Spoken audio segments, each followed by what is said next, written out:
So yesterday I posted a video, much like this one, talking about the idea of change. And as part of that, I briefly touched on YouTube Red, which is YouTube's new optional, I want to emphasize the word optional, $10 a month subscription service. But I didn't get into too many specific details on it, kind of briefly just outlined the creator response to it. But as a result of that, I looked in the comments section and saw a whole bunch of misconceptions about what the service actually is, what it's going to do to the site, so much so that I felt it merited a follow-up video. I guess I feel like anytime that I think I can clear up a bunch of misinformation out there, it's probably worth doing. So let's start off by clarifying what exactly is YouTube Red. Well, it's a $10 monthly subscription service, as I already said.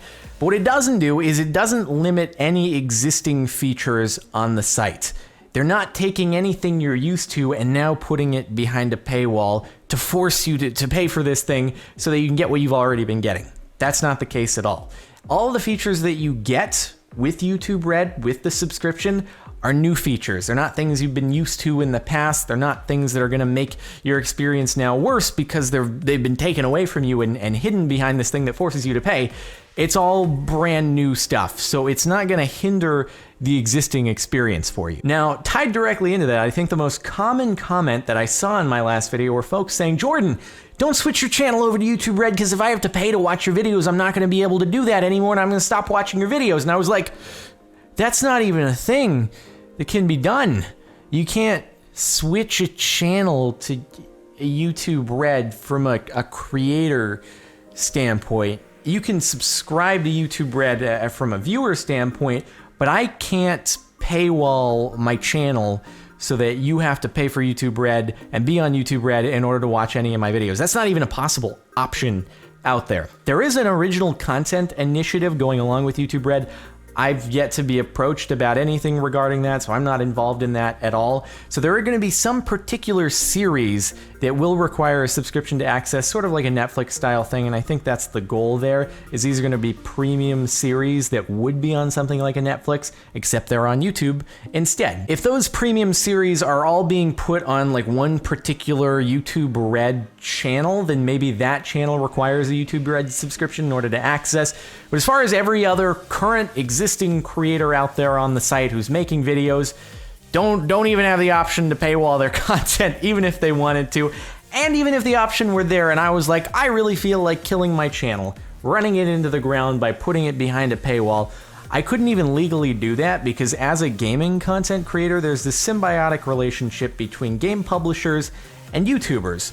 Game publishers say, hey, this may be our intellectual property, we may own it, but because you're providing us with this free advertisement and playing our game, that's totally cool if you want to go and monetize our videos because people may watch those and say, this is a really cool game, I'm going to go buy it, and that directly puts money right into the game publisher's pocket that they might not have had otherwise had that video not existed. So it's this like, hey, we're cool, you do you, we'll do us sort of thing. As long as you're not breaking embargoes or doing other silly stuff, like, we're all cool. On the other hand, as soon as you put gaming content behind a paywall where people have to pay to access it, it eliminates the ability for someone to simply stumble upon it when they might not otherwise have, and then therefore find this interesting thing and end up buying the game. And as a result of that, most game publishers have in their terms of service, you can't put this content in some premium area where people have to pay to access it. It has to be free for anyone to look at any time. Can be ad supported, that's totally cool, but you can't hide it to where not everyone is able to access it. So if you were ever worried about any gaming content creator charging to view their content, A, they're making a terrible mistake no matter what, but B, it's actually probably illegal. So you don't really have to worry about that ever happening, really. So that rules out that first concern that so many people had. Now, another one that I saw was people saying, well, this YouTube Red is like a greedy initiative by Google and YouTube to make more money. And I was like, yeah, it is definitely a thing that Google and YouTube are doing to make money. Because Google and YouTube, well, it's a business, has a bunch of shareholders, it's a public company on the New York Stock Exchange, and pretty much any public company on the New York Stock Exchange has a primary objective to make money for its shareholders. It's kind of how the world works. So especially for something like YouTube, which to my knowledge, last I heard, is not actually a profitable entity, it's of great value for Google to have in its suite of products because it's the biggest video site on the entire internet. However, YouTube itself, it costs a lot of money, billions of dollars a year to serve all that bandwidth, to have people maintaining it. It's a huge, massive operation. And so you can be sure that the higher ups at Google are telling everyone at YouTube, hey, your initiative here is to try to make this thing profitable. And as such, if they can motivate people to subscribe to a monthly service that's going to generate way more than any of these people could ever do by watching advertisements, they're going to do it. They're a business. Their primary objective is to generate revenue, is to turn a profit. And while I have no doubt that the overwhelming majority of Google leadership is interested in doing things that are going to positively impact the world, but they're going to try to do it in such a way where it will eventually turn a profit after they overcome all their R&D costs. I mean, look at self-driving cars. That will cut down on car accidents tremendously around the world. They're not going to give away the cars. You'll have to pay for the car, and hopefully over time, I'm sure they all hope that they're going to get back their cost on that and turn a profit on it. And that's not inherently evil. That's kind of just how the world works. Obviously, there are different ways in which people can attempt to make money that, hey, maybe there are criminals out there. There are people who do shady things, but simply the idea of making money itself is not an inherently evil idea. And that's what most businesses are out to attempt to do. Whether or not they're out to change the world at the same time, I don't think the two are mutually exclusive. You can change the world for the better and make money simultaneously. Anyway, a little bit more of a rant, but the idea that YouTube Red is being implemented to make money, absolutely. And that is what it is. Now let's get into what some of the actual features are for YouTube Red from a viewership standpoint, because ultimately, that's what really matters. That's what's going to make you decide whether or not you're interested in doing it. So you may say, hey, this isn't worth my $10 a month. Others may say, hey, this sounds interesting. I'm going to give it a try. And it's really up to you to decide. But again, as I mentioned, it's not removing any current functionality. It's merely whether or not you deem the new features worthy of your $10 a month. That's really the only question you have to ask. And so I know on one hand, the main big thing is that it removes advertisements across the site. That's kind of a given. If you're going to pay for a subscription service, it's going to remove ads. It's what it does. So that's one thing.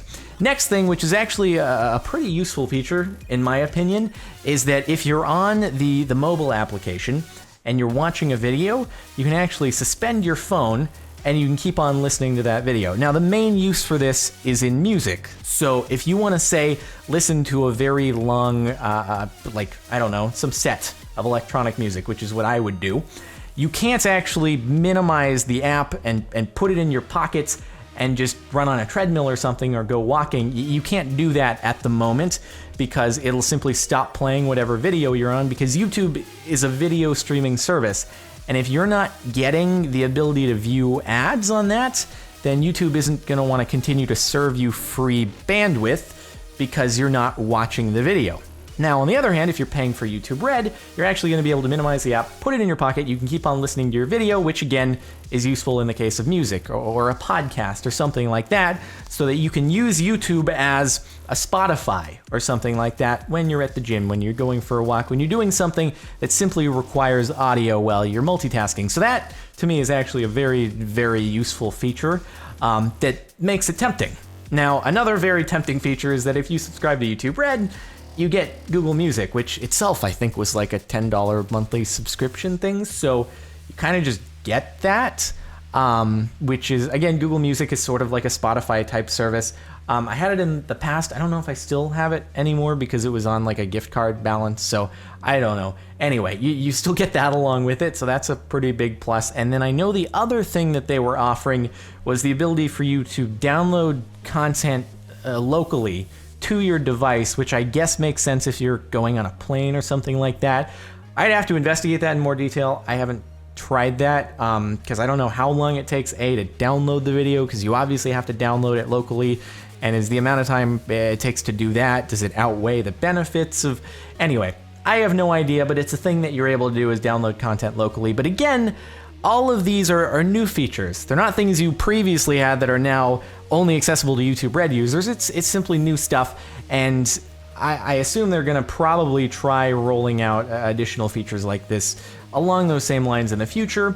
And then the final thing, which isn't actually, it's not out yet, but they're planning on, and I mentioned it before, is this original content initiative. So trying to have this Netflix level content, but with its home on YouTube, and that'll be accessible to people who are subscribers to YouTube Red.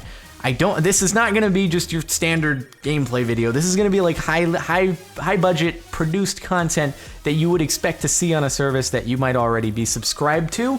So I mean, hey, you'll have to decide if you think that's worthwhile once these series start to roll out, I think in Q1 of next year. If they're of interest to you and you see the trailers for them and that sort of stuff, and you're like, hey, this is worthy of my subscription along with all these other features, then that's an option for you. Ultimately, you just have to decide, is this worth my $10? And it's a yes or no answer. And ultimately, it is up to you. You do whatever you feel is worth your dollar. And that is completely your call. Now let's get into the creator side of YouTube Red, which is sort of what I got into in the last video, more the financial side of things, which I know a lot of people probably aren't particularly interested in hearing about, but I know there are still people who have seen videos from other YouTubers who are like, YouTube Red is gonna kill my channel, and you were like, wait, what? Why is that gonna happen? And so I wanted to clarify that, because it's not gonna kill their channels. Whenever you can get someone to pay a monthly subscription, it's always gonna generate more than it could based on advertisements. And so for the most part, that idea is unfounded, that anyone would make less because of YouTube Red than they would have on ads. I have a very, very hard time envisioning a situation where overall a channel would generate less. In fact, I really can't envision a realistic scenario where that would happen. And so the only sort of final ambiguity that I saw was concerning a lot of people was this is going to benefit larger channels somehow over small ones, because the way that it works, the way revenue is distributed is it's the same split it's always been for advertisements. 55% of all the total YouTube Red revenue is going to get sent back out to the YouTubers, just like 55% of the ad revenue goes to the YouTubers as of now. And the way that revenue is distributed on an individual channel basis is you basically take all the minutes watched on your content in a month by YouTube Red users, and you divide that by the total amount of minutes watched across the entire site by all YouTube Red users, so you get a percentage there of your minutes watched to total minutes watched, and you apply that to the total amount of YouTube Red revenue, and that's what you get. So you have to do a little bit of math, but it's pretty much, it's a very fair calculation. But somehow I saw a lot of people saying, hey, no, because you pool all this revenue up into one big pot and then distribute it out at the end of the month, this is somehow going to favor the larger channels over the smaller ones. Well, yes, I mean, the bigger channels that get way more traffic would normally be concretely making more money, but as a percentage increase, it doesn't favor larger channels. It favors those who have longer watch times on their videos, big or small. Let's do a little bit of math on the topic. I know you're like, ew, math, this is disgusting. You're already talking about finances, it's gross, but let's create an example. There's so many variables at play here, but let's try to do something. I have it written down here, so we're a little bit coherent. So, say on your channel, you have 1,000 people over the course of a month who are YouTube Red subscribers who watch your videos. And on average, those people end up watching your content approximately 10 minutes a day. Some more, some less, but on average, those 1,000 Red people, they watch it for 10 minutes a day. That's gonna end up giving you 300,000 minutes watched by YouTube Red users in that 1 month. Cool, so let's keep in mind that 300,000 number, because we'll bring it back in just a second.